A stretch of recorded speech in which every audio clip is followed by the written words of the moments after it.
All right, masculine has the Fool in reverse, but he's looking towards the feminine.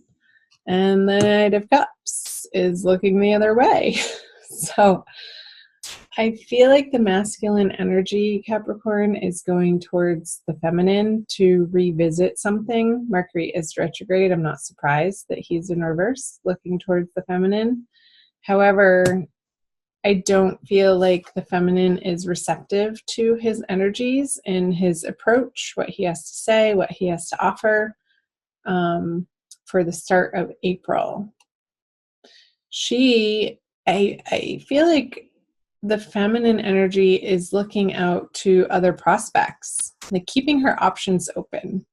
She's not saying no to him.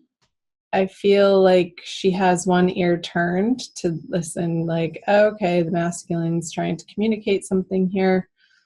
What does he have to say? But not taking it, she's taking it with a grain of salt, essentially, and really not, like, her armor's on. She's not letting it sink into her heart center, but she's considering it. The horse is sort of looking in that direction too, like, who's behind me over there? I feel like the masculine is a little bit regretful. However, the way that he's approaching the feminine isn't quite in the way that she would want him to be, for her to completely turn this horse around and start running back into his direction. So let's see what's in his subconscious energies. The Hermit in reverse. Let's see hers. The 10 of Pentacles. So yeah, this is what the feminine wants to create and have and manifest and be living in, this full, abundant, glorious, sharing, family, fun atmosphere. And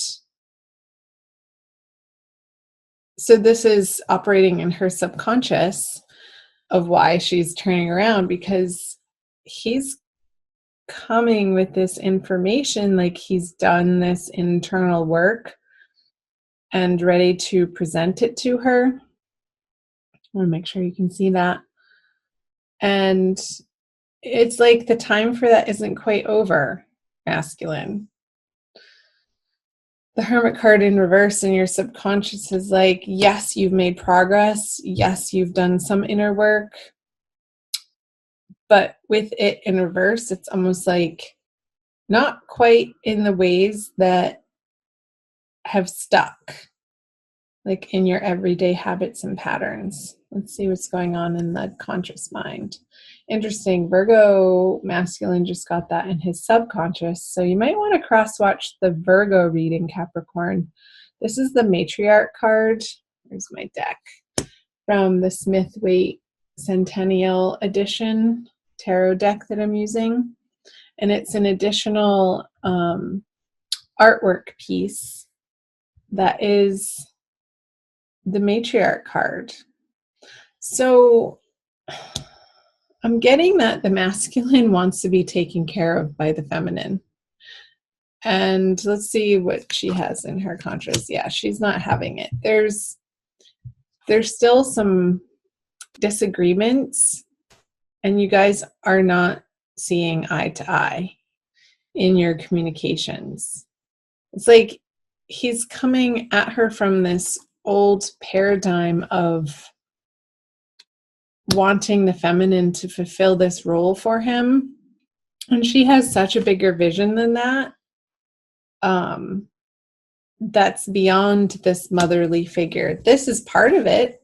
This energy is definitely part of what she wants to create with her masculine, but it's not the end all be all. And I feel like that's what he's coming back around to the feminine for, is some nurturing and some mothering that maybe he didn't get in his formative years. So there's a little bit of an unhealthy reliance looking towards the feminine to fulfill that for him. Let's see I'm going to move on. What he's bringing is the Eight of Pentacles. Yeah, it's like it's not been his joy to work on this for him with the Eight of Pentacles in reverse. With it upright, this guy is having a good old time. Like there's music playing in the background. He can work at his own pace. The sun is shining. It's not raining on him. The wind isn't blowing. It's a calm, steady, labored effect. But with it in reverse, what he's bringing to the feminine is, it's like this resistance to doing his inner work is what's blocking him from getting through this card. Like his old ideas still need to be transformed at a very basic transcendental level. Let's see the energies of she's wanting it to be different with the masculine. I feel like she is starting to claim and own her sensuality and being in her body and wanting to share that sexual energy with the masculine. Let's flip over this. But again, it's like these miscommunications with the Eight of Wands in reverse that results in this as an experience for the feminine just in April, not forever. It's like she's not able to get her point across to the masculine. It's like they're speaking two different languages. He wants this mothering energy to help him feel nurtured and supported and safe.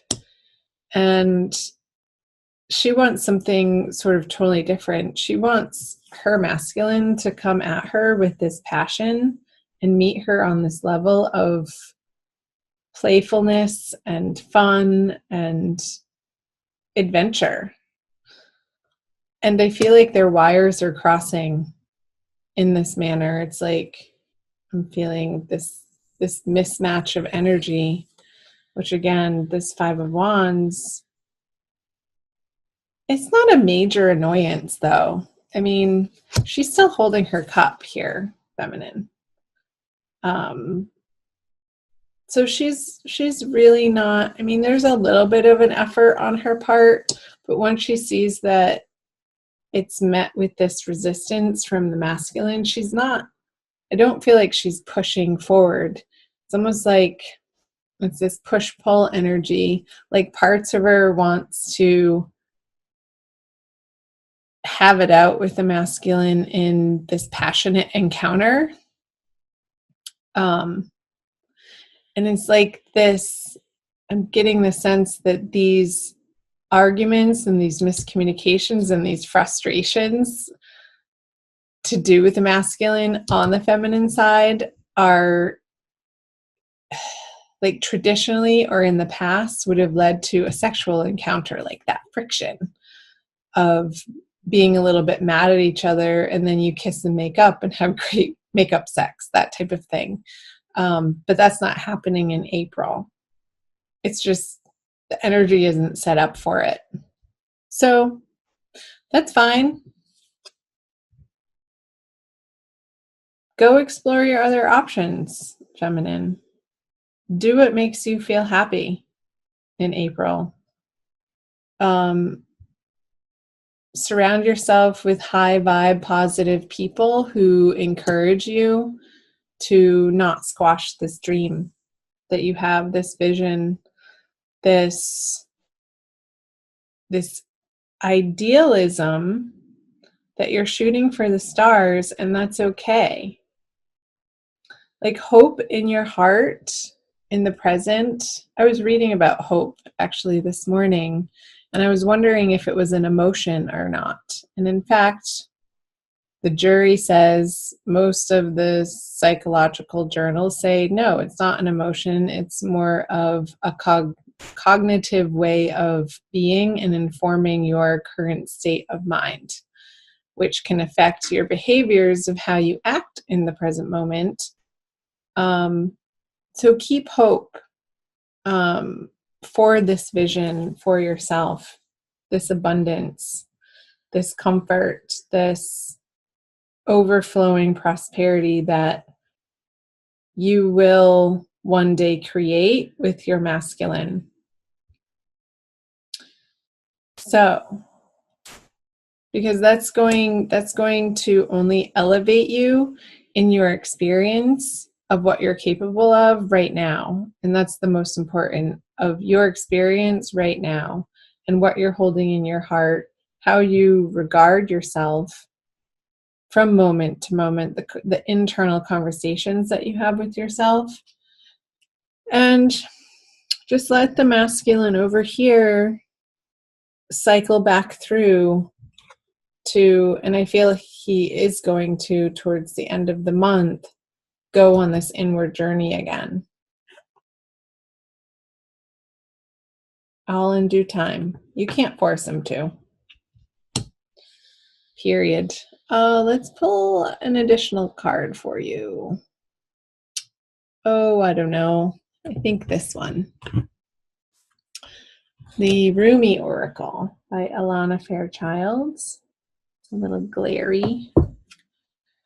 For an additional message for my dear Capricorns, thank you for watching. Like and share and comment below. Again, find me on Instagram and Facebook. Follow me over there. Join the Ananda tribe. Ooh la la. From nothing to everything. Number 16. I will read you the poem. Let's see how much time we have. But we're good. Okay.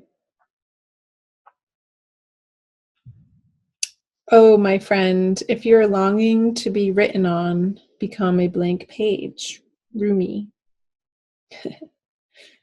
Have you been shedding your skins, your layers, your certainties? Gone are fixed identities and definite opinions. Keep casting those shackles aside, even if you fear you're releasing too much, and then perhaps you shall cease to exist. You shall only cease to exist as you have known yourself to be thus far. Another emanation of you awaits, blazing angel, something more beautiful and true. Yet here you are at the pruning stage, like a gardener for the soul. Shall the garden spring back to life, or will the enthusiastic denuding process be rather too much and unintentionally kill off the garden altogether? Fear not. Your soul is made of hardy stuff. It can handle a lot of culling and will shine even brighter for it.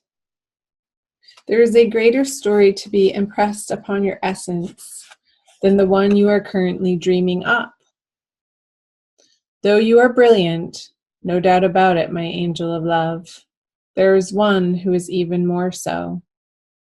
The imagination of this great writer is beyond our comprehension. The stories that pour forth from that cosmic poet in every moment are so rich, they inspire the creation of art and music. One such story is especially created for you. Yes, you. With a starring role in all the best supporting cast. You shall gasp in wonder, awe, glee, and delight when you hear it. It is a great romance, a great adventure, with an ending truly spectacular and divine. Would you wish to hear it? Become attentive now. Put your own tales aside, as dramatic as they may seem right now, and prepare to be entranced by the greater storyteller, the living poet of love, as you are entranced in a tale of your unfolding divine destiny. Wow. So the whole time, Capricorn, I wanted to pick this card up, the unconscious, those stories that we tell ourselves of what we dream of and how things should be. Alana was channeling this message of it's going to be greater than your greatest imagination. So don't be disappointed that this isn't coming to fruition right now, because a greater story is being written for you to experience in your future that you can't see yet. So trusting in that process, trusting the divine Mother God is the way. Keeping that hope in your heart and your faith strong.